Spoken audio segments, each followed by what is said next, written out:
Hello, Bishop Phonsie here again. A friend of mine is writing a piece on the domestic church.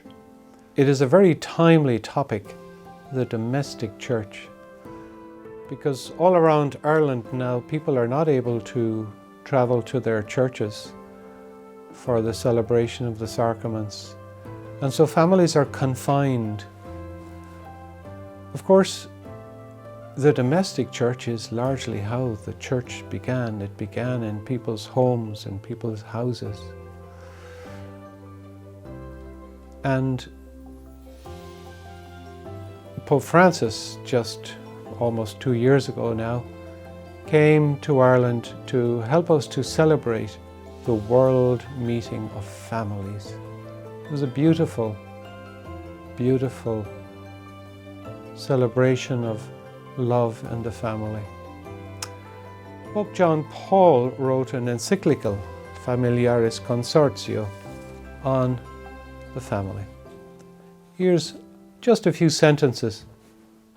The Holy Spirit, who is poured forth in the celebration of the sacraments, is the living source and inexhaustible sustenance of the supernatural communion that gathers believers and links them with Jesus Christ and with each other in the unity of the Church of God. The Christian family constitutes a specific revelation and realization of ecclesial communion, and for this reason too it can and should be called the domestic church. All members of the family, each according to his or her own gift, have the grace and responsibility of building up day by day the communion of persons, making the family a school of deeper humanity. This happens where there is care and love for the little ones, the sick, the aged, where there is mutual service every day, when there is a sharing of goods, of joys, and of sorrows. Well, I certainly don't want to paint an idyllic picture of family life, because we know there is no such thing as the perfect family. As Pope Francis reminded us when he was here in Ireland for the World Meeting of Families, that no family is beamed down from heaven.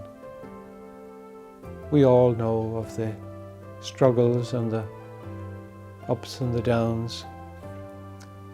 And yet the Church, from the earliest times, referred to the family as the domestic church.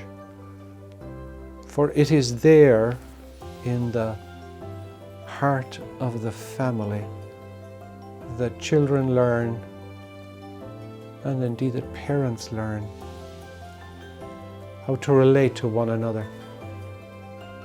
It is there in the family that we learn the real meaning of the words please and thanks and I'm sorry and I give my word. And those four things help us to relate to one another in family, and indeed to relate to one another in society in general, and also, of course, help us to relate to God. Please, thanks, I'm sorry, I give my word.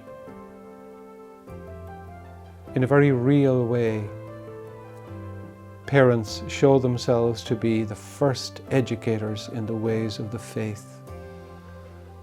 They are the primary educators, there in the heart of the family, in the domestic church. Now that we are not able to travel to the church building, families are gathering to pray, to be family. So rather than see this crisis as chaotic, maybe we can see it as an opportunity to discover the real meaning of the domestic church. And that in some way there, the love of Father, Son, and Spirit is mirrored in the love shared in the family. So I pray for you and your domestic church, that it may grow and flourish, despite the ups and the downs, and that you will learn that God is with you in your family, in your little domestic church. God bless you.